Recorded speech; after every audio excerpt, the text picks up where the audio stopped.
Alors, la semaine dernière, il y a un homme très intelligent qui a posé une excellente question.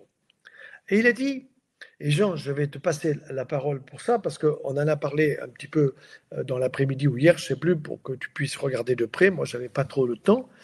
Mais cet homme, la question qu'il a posée est la suivante. En vieillissant, l'homme a moins de libido, a des relations intimes, sexuelles, moins fréquentes que quand il est à 20 ans.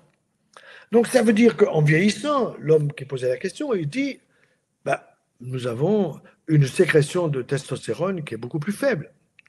Et cette idée fausse, nous allons le voir, est entretenue par des collègues, en Belgique en particulier, mais aussi dans la région parisienne, qui, eux, vous disent, bah, écoutez, en vieillissant, vous n'avez pas assez d'hormones thyroïdiennes, je vous en donne, vous n'avez pas assez d'hormones surrénaliennes, je vous en donne, vous n'avez pas assez d'hormones testiculaires, je vous en donne, et vas-y que je te mets des patchs et ceci et cela. D'autant que nous, les hommes, nous savons bien combien est quand même agréable notre puissance sexuelle. Encore un monsieur qui disait, ma pauvre libido, ma pauvre libido reviendra-t-elle un jour? Et oui, parce que nous avons besoin de notre libido pour avoir une capacité de relation et de puissance sexuelle de qualité. Alors Jean, je te passe la parole. Est-ce que tu as pu contrôler, est-il vrai qu'en vieillissant, j'ai beaucoup moins d'hormones testostérone que toi qui n'a pas le même âge que moi? Bah, c'est pas si sûr que ça en fait. Bon, C'est pas si sûr que ça. Euh, il est possible que ce soit le cas pour pas mal de personnes, que le taux de testostérone diminue, mais il peut diminuer chez des sujets jeunes. Il peut être plus bas que la normale ou dans le bas de la fourchette, parce que la fourchette est relativement conséquente. Mais il y a qu'est-ce que beaucoup de tu veux dire par facteurs. fourchette? Que veux-tu dire par fourchette? La fourchette, c'est la différence entre comment dire, la fourchette en le minimal entre la dose maximale et la dose minimale qu'on peut avoir circulante, donc de Donc quand on est dans testostérone la circulant. fourchette, on a un bon taux, quoi. Voilà. Quand on est dans la fourchette, on a un taux qui est censé, est-ce qu'il est bon ou pas, c'est difficile à dire, mais dans les études épidémiologiques, ils ont montré que les hommes qui n'avaient pas de dysfonction érectile, qui n'avaient pas de problème particulier, étaient dans cette fourchette-là. Et c'est une fourchette qui est assez large. Le problème, c'est que le dosage de la testostérone, il doit être fait de façon très homogène. C'est pas forcément évident d'attraper tout le monde pile poil au même moment parce qu'on a une chronobiologie qui crée quand même des variations au cours de la journée. Déjà, faire une étude et en tirer des conclusions de manière certaine, c'est très compliqué. C'est probablement pour ça que la fourchette est assez vaste. Mais il faut savoir que le taux de testostérone varie selon beaucoup de paramètres. Pour avoir travaillé avec des sportifs de niveau parfois très élevé ou avec des charges d'entraînement importantes, quand on a des niveaux d'entraînement importants, des charges d'entraînement importantes, peu importe le niveau international ou pas, j'ai eu de tout, la fatigue peut être associée à une baisse du taux de testostérone. Sachant qu'on peut la surconsommer et qu'on a une capacité de production de la testostérone qui est limitée. Si on a un travail qui nécessite beaucoup de récupération musculaire, eh bien, on peut avoir tendance à la surconsommer. C'est un petit peu surveillé comme un élément qui pourrait prédire un risque de surentraînement, même si on voit des gars performer avec un taux de testostérone qui est plutôt bas. Voilà, ça m'est arrivé 2-3 fois, donc c'est quelque chose qui est assez difficile à décrypter. Mais pourquoi? Parce que ce qu'on évalue, c'est uniquement la testostérone et on le met en lien avec un ou deux paramètres, notamment la fonction érectile. Mais la fonction érectile ne dépend pas que de la testostérone. Il ne faut pas oublier que la fonction érectile, c'est avant tout un phénomène vasculaire.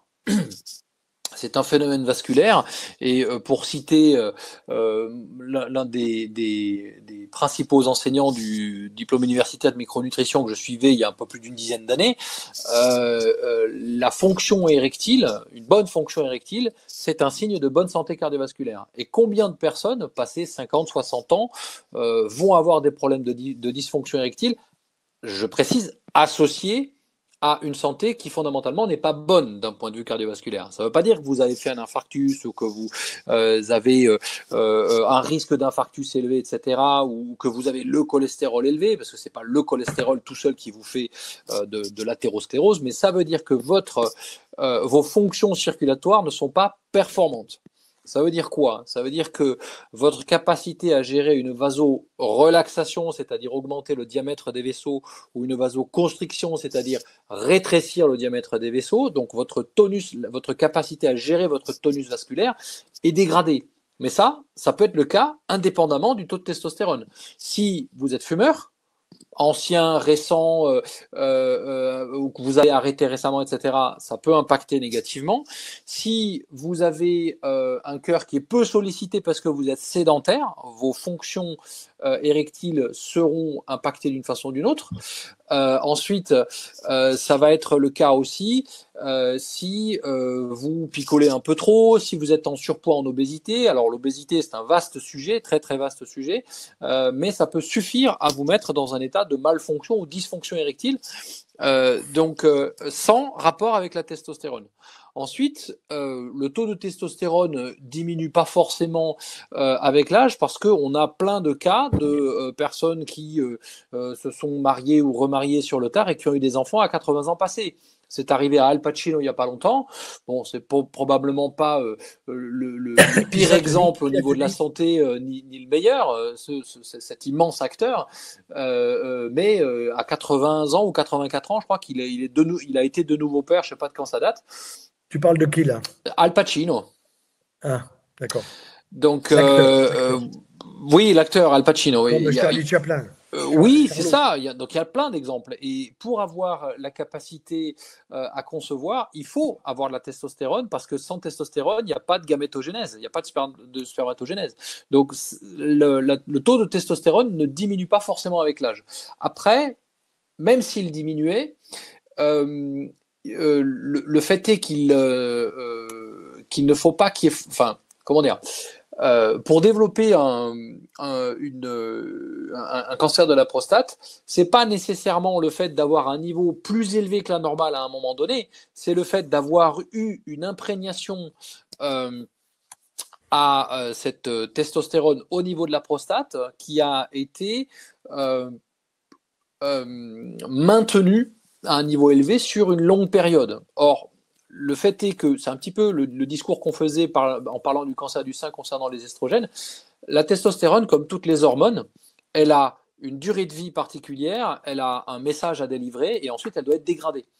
Le fait est que sa dégradation ne se passe pas forcément toujours très bien.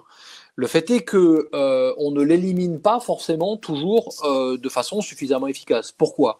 Notre organisme est programmé pour une vie qui est active. On est programmé pour le même type de vie que la vie qu'avaient nos aïeux il y a 10 000 ans. Il y a 10 000 ans, ils marchaient pendant des bornes, ils mangeaient peu, il y avait des jours où ils ne mangeaient pas, ils devaient cueillir beaucoup et chasser un peu, et encore c'était galère et c'était dangereux. Ils avaient une vie extrêmement active. Aujourd'hui, nous, on ne bouge plus. Moi, je ne suis pas le meilleur des exemples, hein. J'ai quasiment pas quitté ma chaise de la journée parce que j'avais beaucoup de travail, donc on est beaucoup sédentaire. Et on a une façon de gérer notre équilibre endocrinien qui est impactée par ça. Je vous donne l'exemple, quelqu'un de très actif surconsomme sa testostérone, quelqu'un qui est sédentaire ne la surconsomme pas. Ben, on voit très bien dans la littérature, je vais aller regarder un petit peu avant le webinaire et j'ai trouvé des données encore assez récentes sur ce sujet-là. L'activité sportive est associé à une réduction du risque de mortalité toute cause, à une réduction du risque de cancer, tout type de cancer, et à une réduction plus spécifiquement du risque de cancer de la prostate. Même le vélo, alors qu'il y avait une étude qui n'était pas forcément très très bien réalisée, qui datait de 2005, qui suggérait qu'il pourrait y avoir un surrisque. En fait, il n'y en a pas du tout, c'est tout le contraire. Il n'y a pas d'augmentation de quelques risques de pathologies génito-urinaires avec la pratique du cyclisme assidu à tout niveau. Donc voilà, il faut y aller en fait. Le problème, c'est qu'on n'a pas tous la même facilité à garder une activité physique. Parfois, on ne peut pas pour des raisons logistiques, parfois c'est des raisons aussi de handicap, peut-être qu'on aurait bien envie, mais on ne peut pas parce qu'on a de l'arthrose, de l'arthrite ou d'autres choses. Donc il faut trouver des solutions. Mais ce qui est certain, c'est que c'est un peu comme le système immunitaire. Quand on est actif, on le fait tourner plus, mais on le rend aussi plus performant.